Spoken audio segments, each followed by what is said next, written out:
Cero impunidad en Michoacán, anuncia el secretario de Gobernación Miguel Ángel Osorio Chong.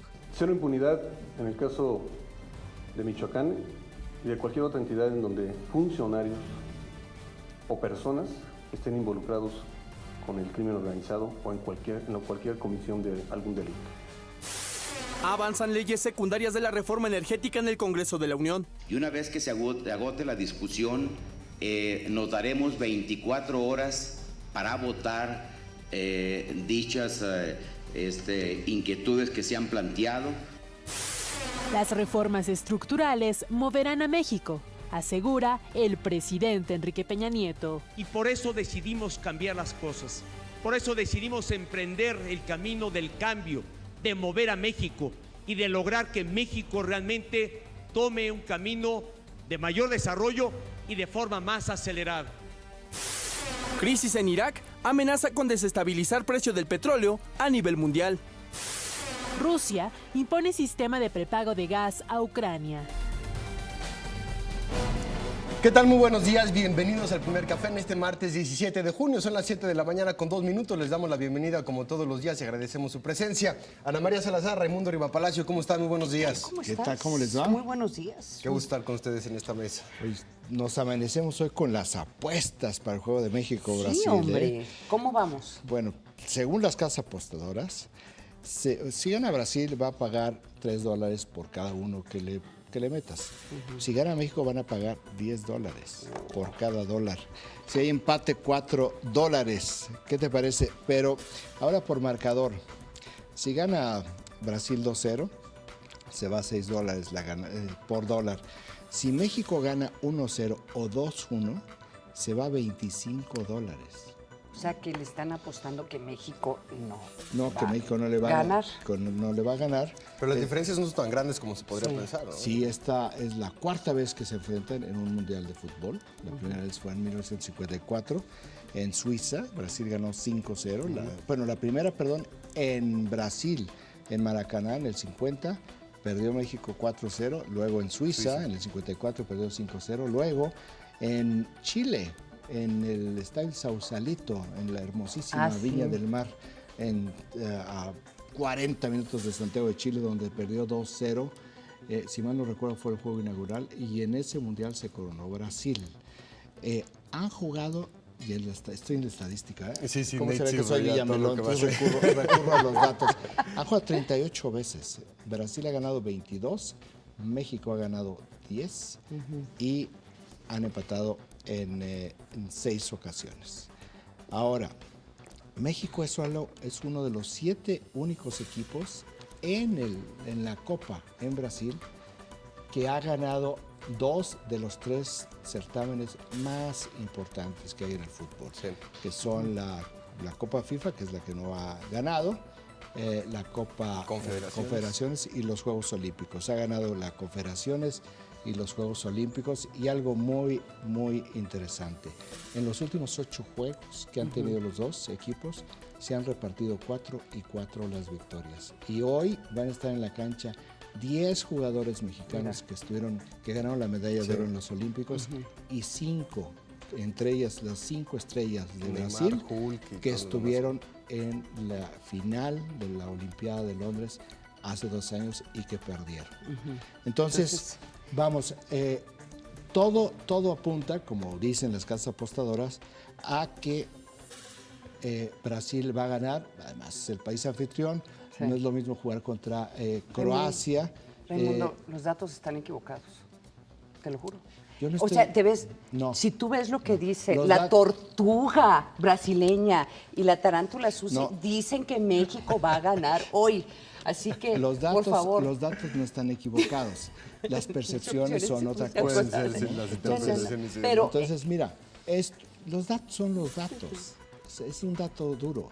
Aquí es como en todas las ocasiones, el factor humano, que es la variable humana, es tan impredecible que sucede lo que pasó con Costa Rica y Uruguay, que sucede lo que sucedió ayer con Alemania, en la debacle de Portugal frente a Alemania. Bueno, así son las cosas, pero quizás lo más sorprendente es la forma como el factor humano en el juego de Costa Rica pero eso es lo padre del fue tan fútbol, importante. ¿no? O sea, eso es lo padre, que hasta los lo que deberían padre. de perder podrían ganar. Eso es lo padre de la vida, y eso es, por eso hay tantas apuestas, porque se juegan, es el azar. Sí.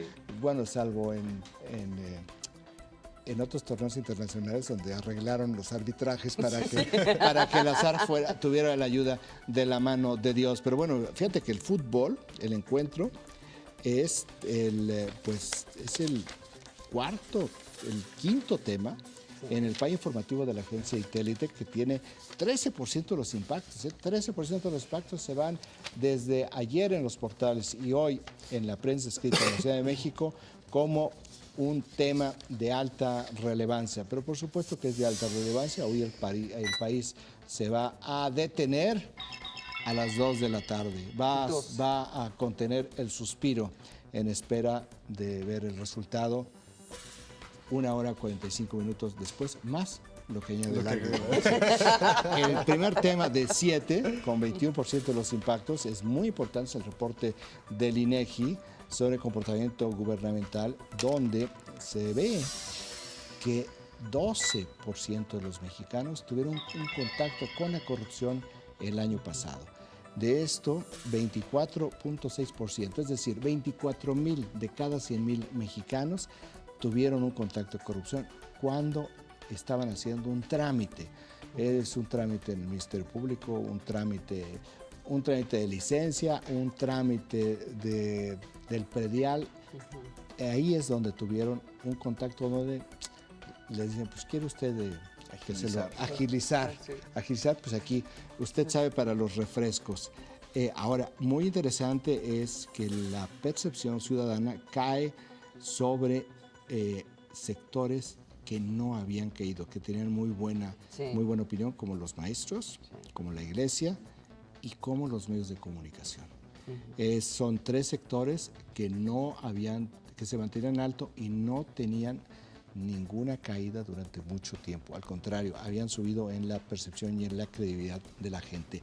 El siguiente tema, con 16% de los impactos, el presidente Enrique Peña Nieto dijo ayer en Jalisco, donde anuncia una inversión de 43,000 millones de pesos, que la inversión pública ha subido 43% en este año con respecto al mismo periodo al año pasado, particularmente en infraestructura, donde dice solamente la Secretaría de Comunicaciones y Transportes ha incrementado en 113 su inversión en infraestructura. El tercer tema, con 15% de los impactos, es esta corrección ya final que hace el secretario de Gobernación sobre la cifra de desaparecidos en México. Desaparecidos no quiere decir que estén muertos, quiere decir que no los encuentran. Cuando los encuentren, pues pasarán ya a otra estadística. Es muy importante porque al arrancar el sexenio hubo una enorme polémica, porque la subsecretaria Lea Limón dijo, son 27,000 desaparecidos los que dejó la administración de Felipe Calderón, lo cual no era cierto.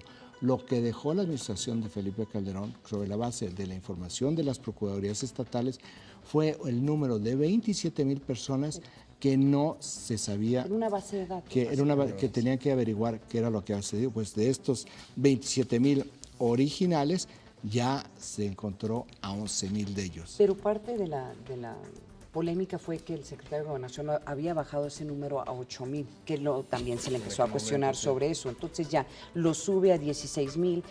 Sigue siendo mucha gente. Pase lo que pase. Bueno, yo creo que es mucha gente que se tiene que saber dónde están, qué pasó. Sí. Porque pueden ser, como sucedió cuando había una lista de 4,000 personas desaparecidas en aquel periodo de la Guerra Sucia en los 70s, sí, que algunas personas se descubrió que simplemente se habían ido a su casa, sí, y se habían ido a hacer una vida con otra persona muy lejos. Aquí, de cualquier forma, 16,000 personas son demasiadas personas para que no se sepa si están haciendo una vida aparte, si están en Estados Unidos, si tuvieron un accidente o si murieron en la época de la violencia, ¿verdad? De 16,000, 8,000, 10 siguen siendo muchos.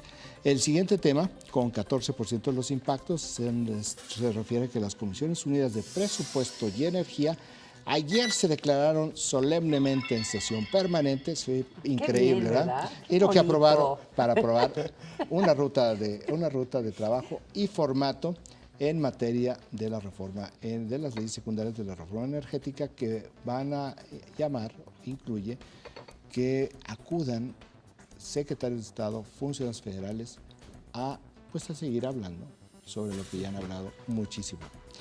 Decíamos con 13% de los impactos, lo más importante en el ánimo mexicano, que es hoy el juego de México contra Brasil, con 11% de los impactos, es el secretario de Educación Pública, Emilio Chueifet, no le tembló la mano para cesar ipso facto ayer en la tarde al doctor Fausto Alzati, quien el viernes pasado, en una inauguración de un mural, se leyó un poema y él, por alguna razón todavía racionalmente inexplicable, dijo que no iba a permitir que criticaran a su presidente Enrique Peña Nieto.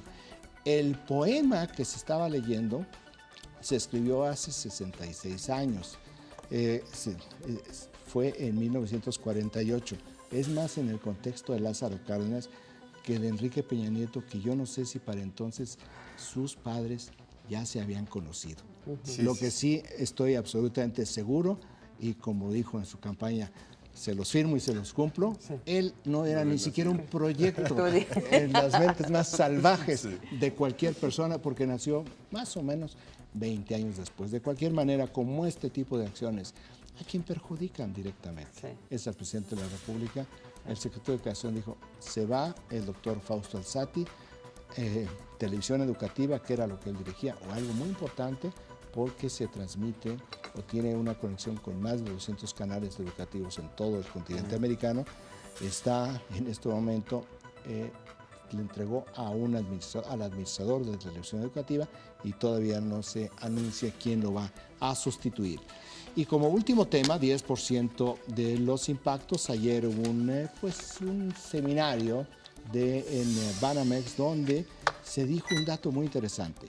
30% de la población entre 15 y 29 años desconfía de los bancos, no ahorra ni planea cómo manejar su dinero, su presupuesto, su economía. Es decir, hay un problema muy serio de cultura financiera.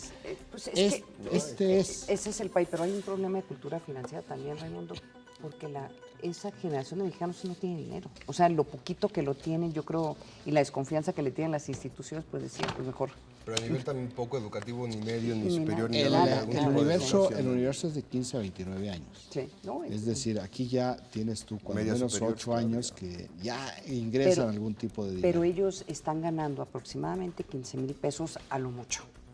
Entonces ya cuando estás ganando esa cantidad y muchos de ellos están en la informalidad, que también lo explica, pues por eso dice, ¿para qué meter el dinero en porque se manejan en efectivo, básicamente? O sea, que vive el colchón.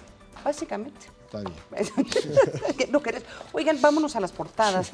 Yo quiero subrayar la portada del Universal, que sigue siendo un tema importante para el país.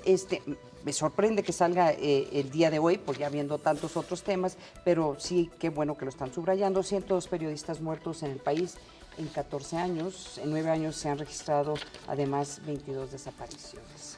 Algo debe haber pasado con el Universal. Es la primera vez en su historia que publican esta información de noticia principal, pese a que es un tema donde el Universal, yo creo que es el periódico más consistente en la defensa de los periodistas. Pero sí me llama la atención que haya sido como principal, particularmente porque sí hay mucha información este día. Sí.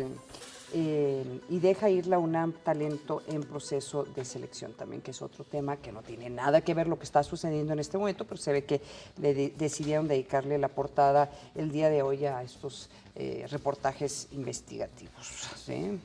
En cuestiones internacionales, el país que señala creo que dos asuntos importantes que ayer dieron muchísimo de qué hablar. En primer, el tema del corte que hace Rusia al gas a Ucrania y lo que esto ha provocado en la Unión Europea, la discusión y el también saber qué países reciben cuánto gas de Rusia y en qué peligro están en ese sentido. El país lo está llevando en primera plana, un tema que ayer dio muchísimo de qué hablar. Y por otra parte también la polarización que existe en Colombia y el reto que tiene Juan Manuel Santos enfrentado también entendiendo lo que fue Zuluaga y lo polarizado que está un sector que no quiere definitivamente nuevamente las conversaciones de paz con la FARC, que no están de acuerdo y son casi 50% de la población, un país fracturado el que recibe Juan Manuel Santos. Aquí, más de una cuarta parte de su primera plana, más de una cuarta parte se la dedica a The New York Times al problema en Irak. Sí. Es una fotografía, 4 columnas en la parte superior de la portada, más 2 informaciones, una muy interesante, que ayer tú lo señalabas, Ana María, que Estados Unidos está explorando conversaciones con Irán sobre la crisis en Irak. También muy interesante, en el New York Times hay 2 notas deportivas en su primera plana. Y de fútbol, muy interesante. Una de béisbol, que es una de estas columnas, perfiles que se hacen normalmente, pero trae la fotografía del equipo de fútbol de Estados Unidos que ayer derrotó a Ghana, y con este triunfo pues ya son 3 de los 4 equipos que representan a la CONCACAF que en su primer juego ganaron. Oye, el New York Times también le ha estado dando mucho énfasis al tema de los migrantes, que también viene en la portada. Están hablando de lo que está sucediendo en el sur de Texas, pero el tema de los migrantes, particularmente de los niños migrantes, o sea, niños que están entrando, y la mayoría son centroamericanos. O sea, sí hay mexicanos en ese grupo, pero la mayoría de los niños que están buscando, es como ya una emergencia humanitaria, porque están buscando dónde metes a niños menores de edad, niñas, y la mayoría son niños, dónde los metes, dónde los resguardas, particularmente ante ciertos reportajes donde han sido abusados. Y los reportes tienen que ver también con un rumor grande que existe en Centroamérica de que se están otorgando permisos en la frontera sur de los Estados Unidos, específicamente en Texas, y lo que el gobierno norteamericano, de lo cual habla este reportaje, no puede hacer es mandarlos a su país como se hace con los mexicanos por la lejanía que le representa a Centroamérica. Entonces lo que hacen es soltarlos en paradas de camiones, dejan a los niños prácticamente desamparados y los padres quedan deportados en ese sentido. Un fenómeno interesantísimo que está dando mucho de qué hablar. Es una tragedia, ya se está volviendo para Estados Unidos una crisis humanitaria, pero también un tema político, porque les están acusando al presidente Barack Obama de haber creado expectativas. Ya tenemos que irnos a un corte. Está padrísima la discusión, pero tenemos que irnos a un corte. Vamos a un corte. Lo regañamos.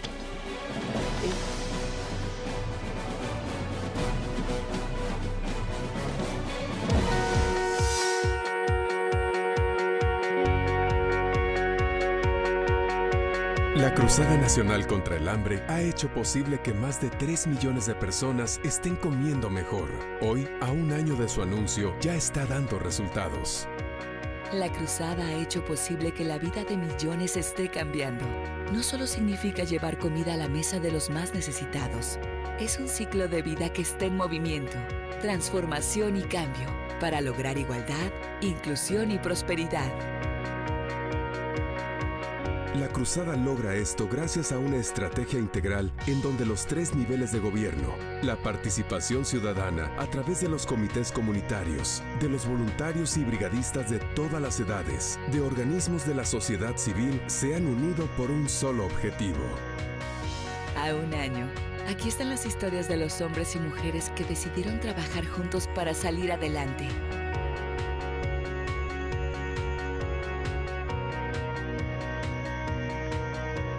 Tengo mi tarjeta. Me ha ahorrado muchas cosas ya. Compro leche, avena, maíz. Así mis hijos ya tienen un mejor futuro. Aquí me dan frutas y verduras. Ponemos más atención en las clases y ya no estamos pensando en la comida. Comemos, nuestra panza está llena y se siente bonito. Criamos tilapia y huachinango. Nosotros pensamos hacer esto para que esté mejor la dieta de mi familia y para el municipio y para otras comunidades, localidades que nos visitan. Aquí damos desayunos, damos comida todos los días. A mis niños les gusta mucho y pues sí es una gran ayuda por el lugar en que vivimos también. Pues para que el comité funcione, pues deben de ser todos los habitantes de esta comunidad. Es un apoyo de todas maneras ahí, en la cuestión del huevo, no tener que comprarlo todos los días. Me siento tranquila porque el cuidado que les dan y que tienen aquí pues es muy bueno. Desde que entró aquí como que ha cambiado, le ha ayudado mucho. Me voy a mi trabajo y sé que ella almuerza y come aquí. Estoy contenta porque desayuné rico. Y sí tenía antes hambre. Yo ahora ya con mi huerto no lo tengo, porque ya tengo sembrado todo y pues ya como lo que hay. La Cruzada Nacional contra el Hambre también realiza acciones con un enfoque integral en comunidades urbanas, rurales e indígenas. Construye viviendas y cuartos adicionales, pisos, muros y techos firmes, estufas y baños ecológicos. Amplía la red de agua potable, drenaje y electrificación en las localidades que no contaban con estos servicios. Mejora la comunicación entre las comunidades con carreteras y caminos rurales y además fortalece la seguridad social, los servicios de salud y la educación. Me dijeron que me iba a dar una cisterna. Le abro la llave y agarro el agua. Lo echo en una cubetita.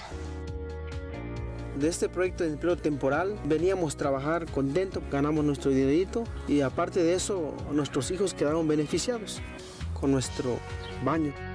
Para mí es lo máximo porque no puedo comparar, o sea, la casita que tenía con lo que ahora tengo. Nosotros particularmente hemos sido beneficiados con esta red de agua potable. Ya así tenemos la certeza de que habrá agua.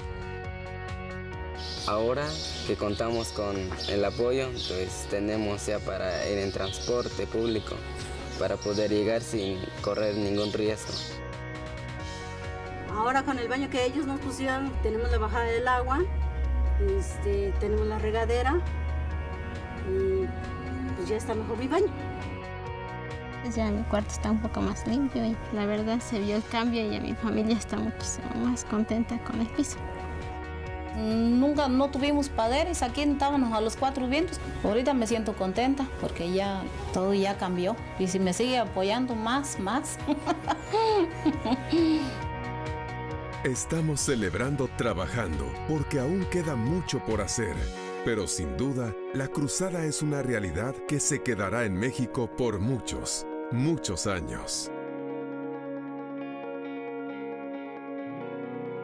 Cruzada Nacional contra el Hambre.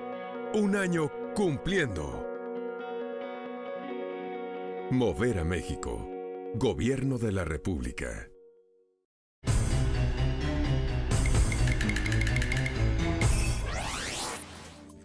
Perros en el Distrito Federal. En la Ciudad de México hay más de 1.200.000. Más de 120.000 perros viven en la calle. Al año se pierden o se abandonan más de 18.000 perros. El dato útil para comentar en el café.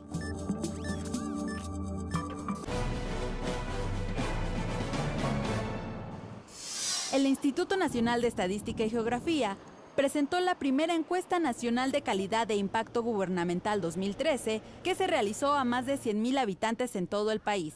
En ella, se arroja que la corrupción se ubica en el tercer lugar de los problemas que preocupan más a los mexicanos, solo detrás de la inseguridad, la delincuencia y el desempleo. La encuesta reveló que 8 de cada 10 mexicanos percibe a la policía como el sector social más corrupto, seguido de los partidos políticos y los ministerios públicos. En contraste, la familia, los vecinos y compañeros de trabajo son los 3 sectores donde hay menos corrupción. A nivel nacional, el 88.3% de la población considera que las prácticas de corrupción son muy frecuentes o frecuentes. Regresamos con nuestros analistas a la mesa de El Primer Café. No sorprende los resultados. Cuando uno ve lo que ha estado publicando Transparencia Internacional, todos los índices internacionales indican que la percepción que se tiene de funcionarios públicos en México de que hay mucha corrupción, particularmente en la policía. Aquí lo que sorprende, como lo habías comentado, Raimundo, es que ya se suben a este índice la desconfianza, o se empieza a ver la desconfianza que tiene el mexicano hacia instituciones que no lo tenían antes, ¿no? Que es la iglesia. Los medios de comunicación ya habíamos visto que sí se había ido cambiando la percepción. Los nuestros ya en un nivel de aprobación es un par de años del 75%. O sea, si bajan 2-3 puntos es nada. Aquí ya se refleja, aquí ya entra en este paquete el por qué la mala percepción de los maestros y de la iglesia, pues por los escándalos de la iglesia, por un lado, y pues, por los plantones de los maestros De los por el maestros, otro. sí. Es decir, lo que hacen los menos perjudican a los más. Sí. Porque tanto la iglesia como los maestros han sido instituciones muy sólidas, de mucho cemento en la sociedad. Y realmente lo que ha sucedido, tanto en las manifestaciones del año pasado de los maestros, como en los casos de pederastía de los sacerdotes, pues son casos que no, digamos, no son asuntos de Estado, fueron casos focalizados. Se puede decir, bueno, es que son muy grandes, pueden ser muy grandes en términos de número, cuantitativamente, pero en el conjunto no es realmente significativo y sin embargo sí la imagen, la percepción es muy negativa. ¿Por qué los medios tienen esa mala imagen? En realidad no lo sabemos porque no está expresado en esta información. Me da la impresión, yo simplemente una hipótesis, que tiene que ver con el descrédito de algunos de sus representantes más importantes en las redes sociales. Sí, como en las redes sociales hay mucha impunidad y no hay control, pues entonces sucede todo. Entonces, yo no recuerdo a quién oí que decía, bueno, en las redes antisociales, me dio mucha risa escucharlo, pero bueno, me parece que el público en las redes sociales pues es un público muy activo, en algunos casos es muy beligerante. Y muy desinformado también en muchos casos. Es desinformado, ideologizado, partidizado. Repetitivo con los comentarios. Y este tipo de repetición impacta a un número importante de personas que puede no estar en las redes sociales, que es la manera como va circulando la información. Entonces cuando llegan y les preguntan, bueno, pues responden sobre la información que se tiene. Ahora, yo creo que también el tema del prestigio o desprestigio, si le quieres llamar, de los medios en esta evaluación, tiene que ver, de nuevo, de una generación de mexicanos, pero esta es una generación ya, esto tiene que ver con tendencias globales, que no creen las instituciones. O sea, en general ha habido un descrédito a las instituciones que también está impactando todo lo que se ve como pues los medios de comunicación son instituciones que, en donde sus padres cada mañana se levantaban o cada noche se acostaban viendo estas imágenes de algún individuo, mujer, un hombre, diciéndoles qué fue lo que pasó en el día, y la gente les creía. Ahora vienen las redes sociales, que son el mecanismo preferido de esta generación de comunicación. Pues claro que le van a dar mucho más crédito a las redes sociales, a lo que nosotros podamos escribir o lo que podamos nosotros decir en radio, en televisión. Yo creo que el dato del INEGI, lo más relevante ni siquiera es ese. Lo más relevante para mí es lo que tiene que ver con 24,000 de cada 100,000 mexicanos tienen un contacto con corrupción en cuestiones de trámites. ¿Por qué? Ya que esto conecta directamente con lo que tiene que ver con competitividad, con lo que tiene que ver con la forma de crear empresas. Uno de los grandes problemas, de grandes déficits que tiene este país es que no se ha logrado reducir la tramitología, que son más de 1.200 trámites, para poder instaurar, fundar una empresa, que esto es lo que genera que haya inversiones que prefieran irse a otro país donde no tienen que tardar 1 mes o 2 meses en esto, y lo otro es que no tienen que estar pagando cada vez que llegan una ventanilla nueva. Entonces, si hay 24,000 casos de mexicanos que estuvieron expuestos a un tema de corrupción por trámites, bueno, no nos debe de sorprender porque los índices de competitividad no nos están dando buenos resultados derivado de la parte de los trámites, porque al aspecto burocrático y de normatividad se le añade el tipo de la corrupción, y esto trae un impacto directo en la economía.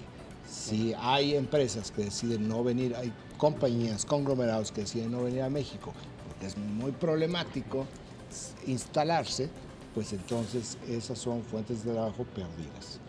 Ahora, mientras que ustedes ven en la noche sus programas de deportes y están ocupándose sobre eso, yo me dedico... Estamos viendo a las 11, 2, 5 y a veces a las 8. Yo me dedico a ver TED Talks. Ese es como mi pasatiempo en las noches, qué aburrida, ¿no? Pero había un TED Talk. Ella lo dijo, Ella lo dijo. Había un TED Talk sobre el tema de confianza. Y lo que decía esta señora, que me pareció muy interesante, es que, a ver, sí hay muchas evaluaciones de que las personas están perdiendo confianza en las instituciones, pero son percepciones. Ella se preguntaba, ¿no será que desde un principio no deberían de haberle tenido confianza a estas instituciones? O sea, que hay una diferencia entre la confianza, la percepción de confianza, hay que confiar en la iglesia, y la realidad si debes o no confiar en la iglesia. ¿Sí? O sea, a priori. O sea, confianza a priori. Entonces, esa es de las tuyas. ella lo que decía, me parece, dice, a ver, si quieren mejorar la confianza de las instituciones, o sea, pongan a un lado las percepciones, den resultados. O sea, ese es el tema, ese es el enfoque. Y el problema de las policías... Lo que dijo textualmente está mal. Las percepciones se cambian con resultados. No, pero ella lo que está diciendo, que lo que ha estado sucediendo es que le están dando demasiado, por ejemplo, la policía, ¿sí? La policía, en general, la percepción ha sido pésima desde hace décadas. Entonces, pues, tal vez ha sido pésima desde hace décadas porque simple y llanamente la gente ve los resultados de la inseguridad en el país. Entonces, si tú quieres cambiar la percepción de tus instituciones, pues den resultados. Me voy a detener un poco en lo de la policía. Es cierto lo que dices, ¿eh? Ahora tenemos un problema mayor. Sí, claro. Porque ¿en dónde empezamos nosotros a ver? ¿Cómo crees? Tú no, porque tú acabas de nacer. Pero tú sí y yo. No, yo también acabo de nacer, vengo de Riva Palacio. Menos se da una Tú y yo somos del siglo... Renací. Tú y yo somos del siglo pasado. Tú y yo somos de televisión en blanco y negro.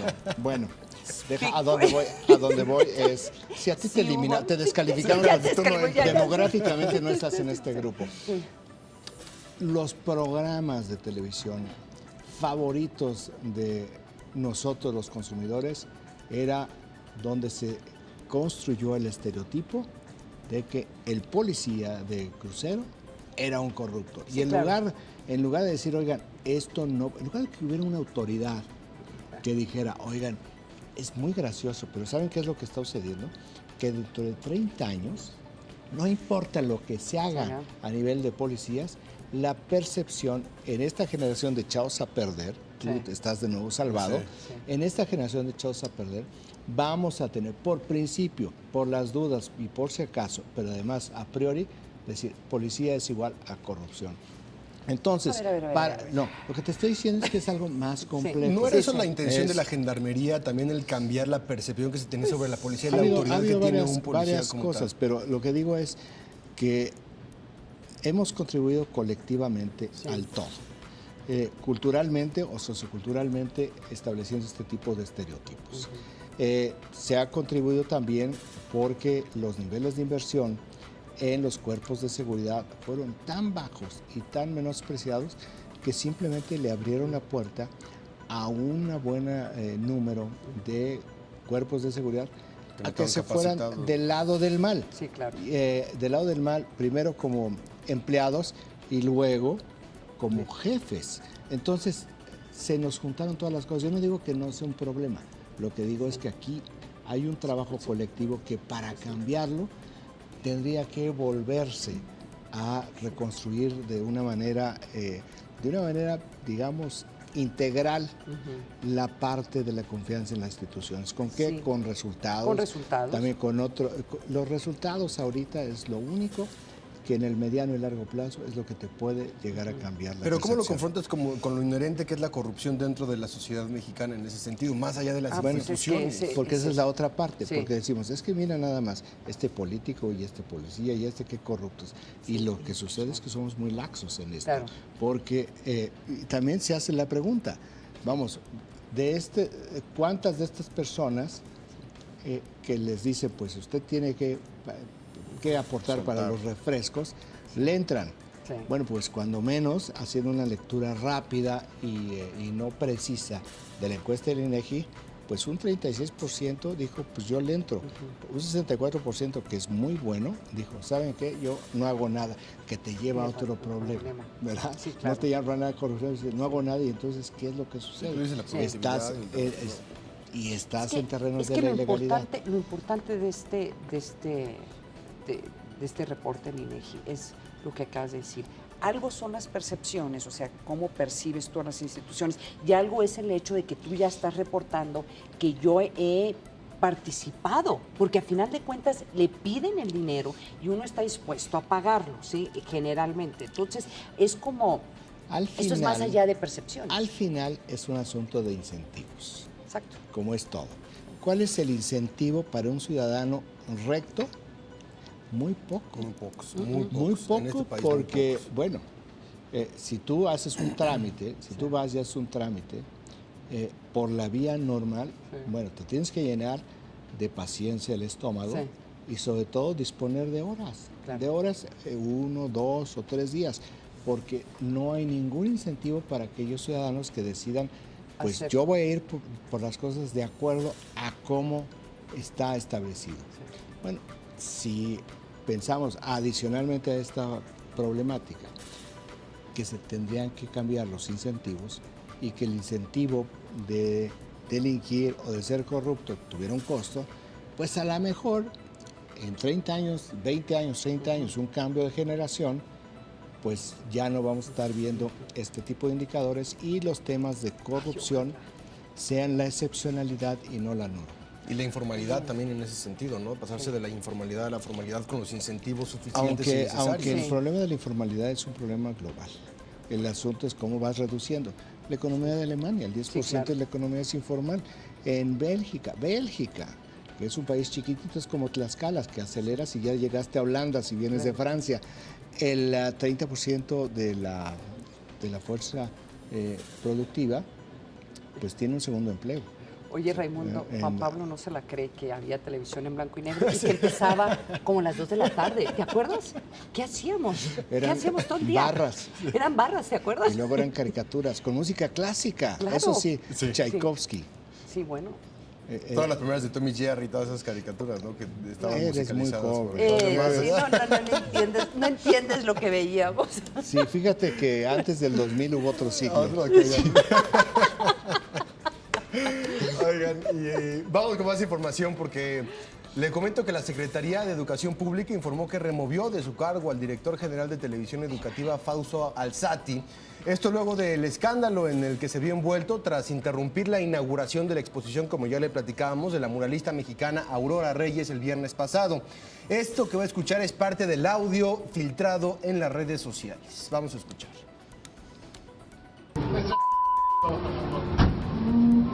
Su poema es una estatua.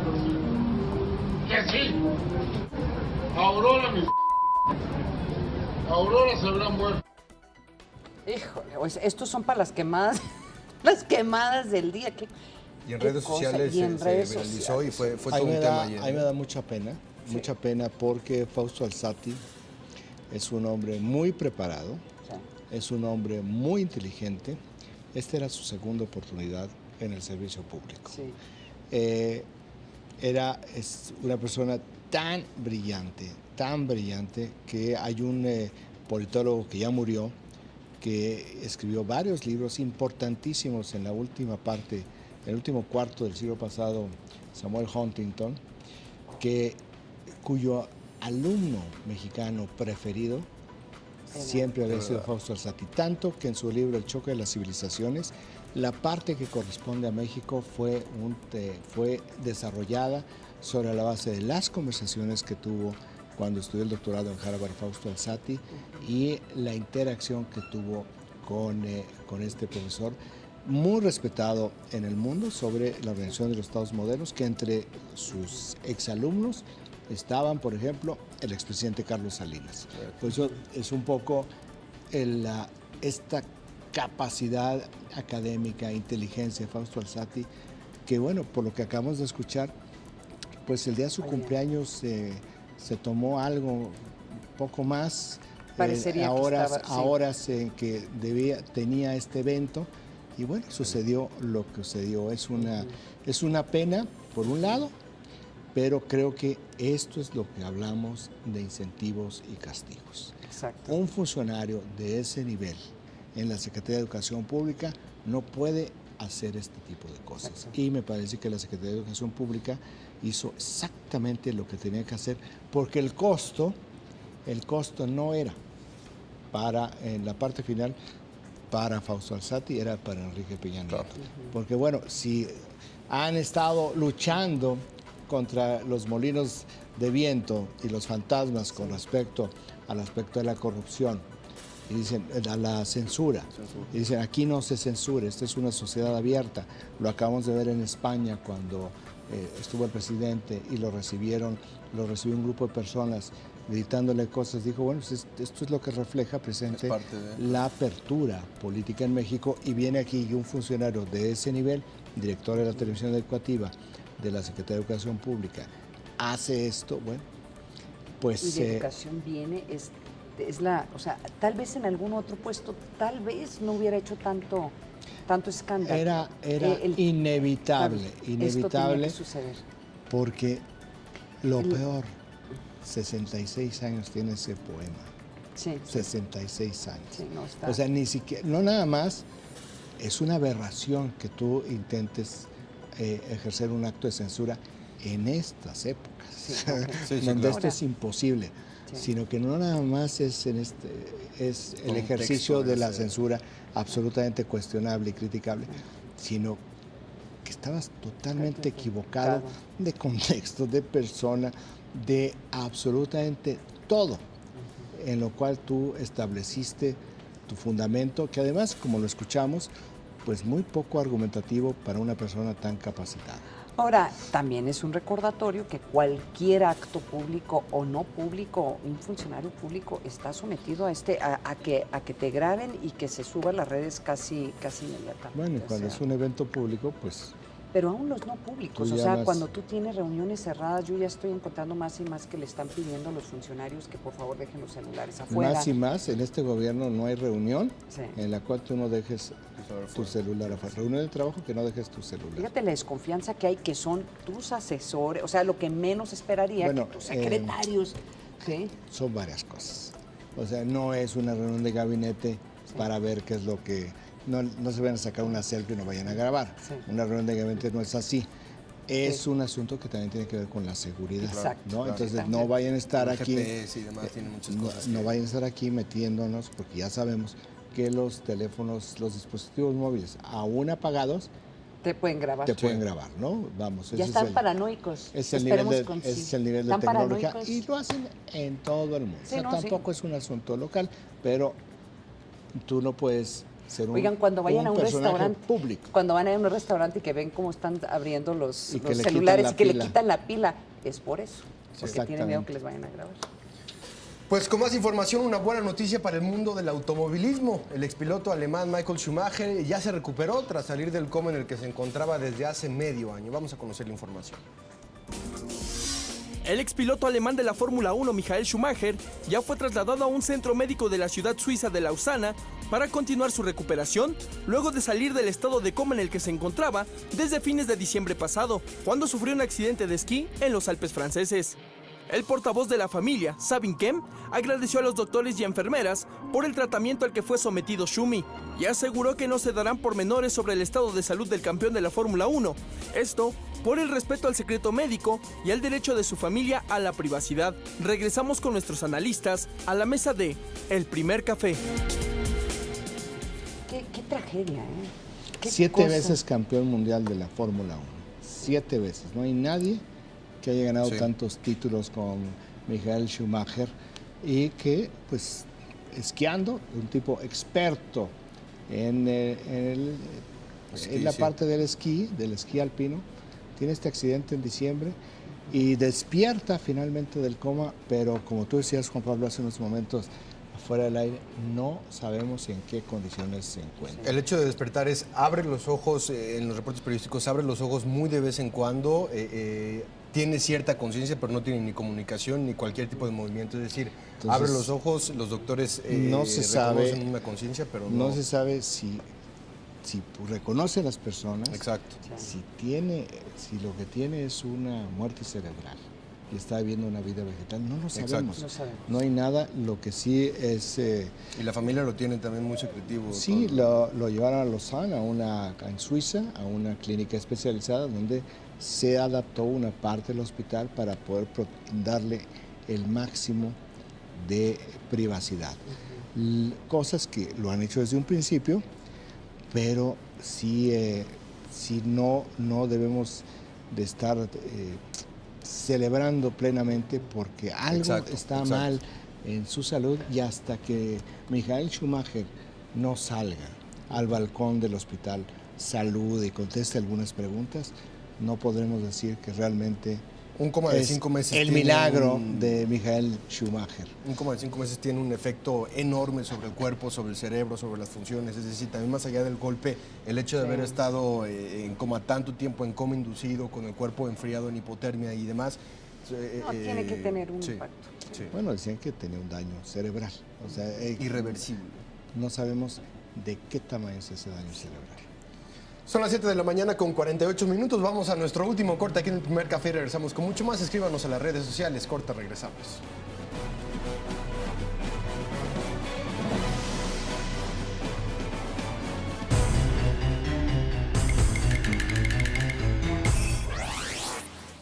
Perros en el Distrito Federal. Solo 1 de cada 10 animales que llegan a los antirrábicos son reclamados por sus dueños. El 55% de los perros que están en los antirrábicos son llevados por sus dueños. El dato útil para comentar en el café.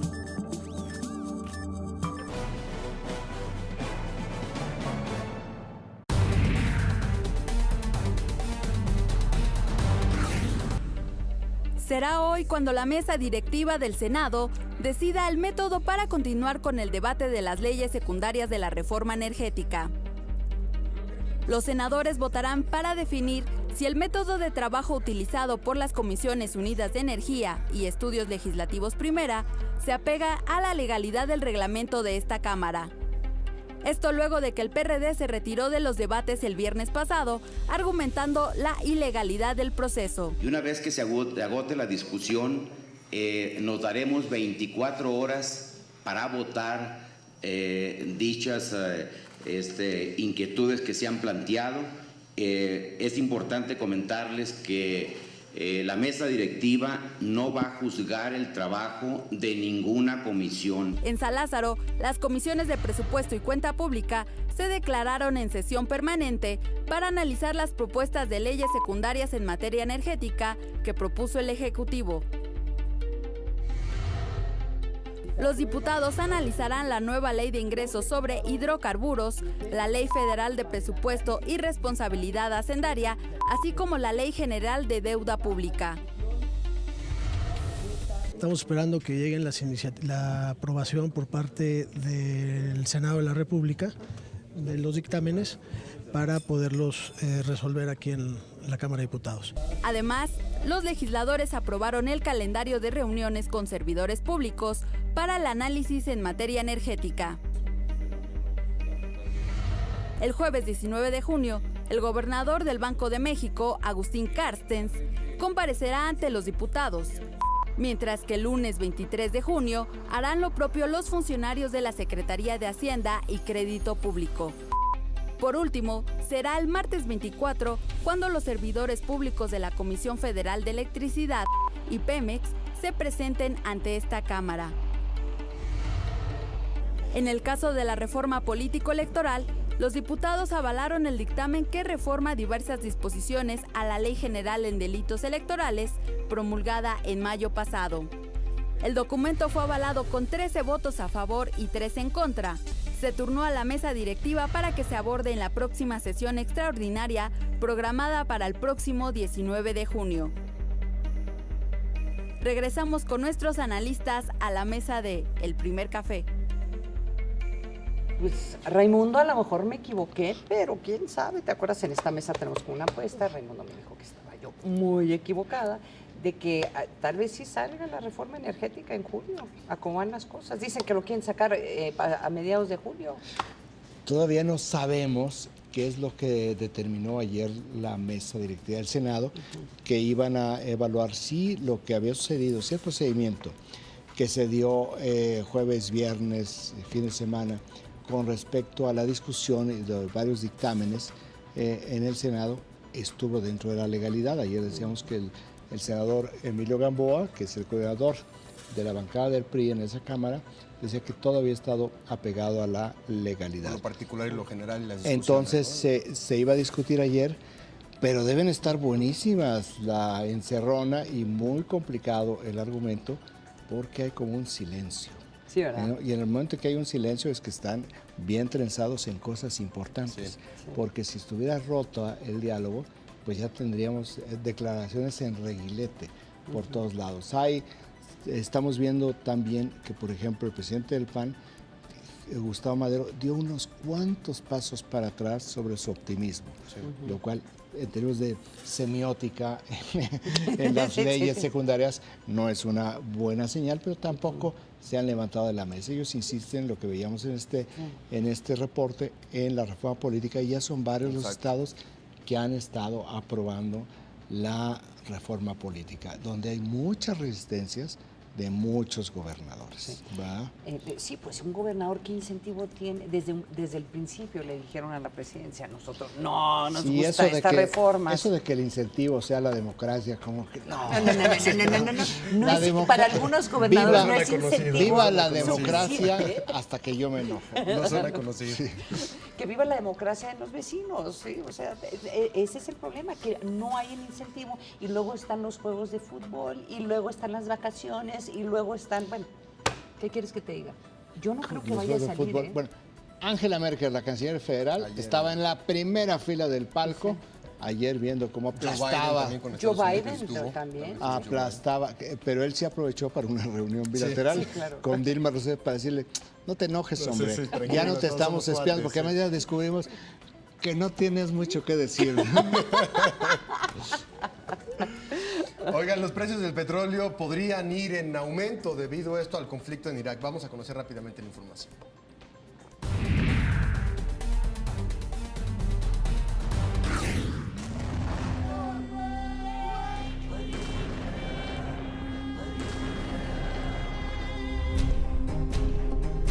La tensión desencadenada en Irak amenaza muy seriamente con desestabilizar los precios del petróleo a nivel mundial. Las preocupaciones se han agudizado por el temor de interrumpir las exportaciones de crudo. El estallido de la violencia en Irak alentó una escalada de precios la semana pasada. El petróleo estadounidense West Texas y el Brent de Londres subieron más de 4%, el mayor nivel en los últimos 9 meses. Sin embargo, ayer el crudo estadounidense bajó 1 centavo y cerró con $106.91, en una jornada en la que el barril llegó a superar la barrera de los $107. A su vez, el Brent terminó la jornada en $113.41 por barril, 39 centavos más que el viernes cuando se cotizó en $112.71. La milicia extremista suní Estado Islámico de Irak y el Levante tiene el control de varias ciudades iraquíes y amenaza con llegar a Bagdad, la capital. Considerada la segunda productora de crudo de la Organización de Países Exportadores de Petróleo, la OPEP. La mayoría de los suministros petroleros en Irak se ubican a cientos de kilómetros al sur del área de los enfrentamientos, pero de acuerdo a algunos analistas, las exportaciones hacia el norte son limitadas. Por su parte, el gobierno estadounidense contempla iniciar conversaciones con Irán para apoyar a Irak en su lucha contra los insurgentes suníes que derrotaron al ejército de Bagdad y se apoderaron del norte del país la última semana. Regresamos con nuestros analistas a la mesa de El Primer Café.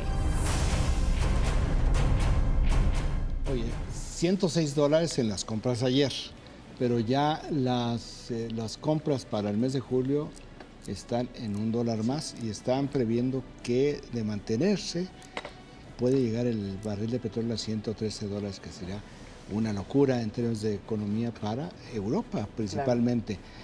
Claro. Ahora, ¿por qué está subiendo tanto el barril de petróleo? Porque Irak es el segundo país exportador de petróleo más importante de la OPEP, después de Arabia Saudita.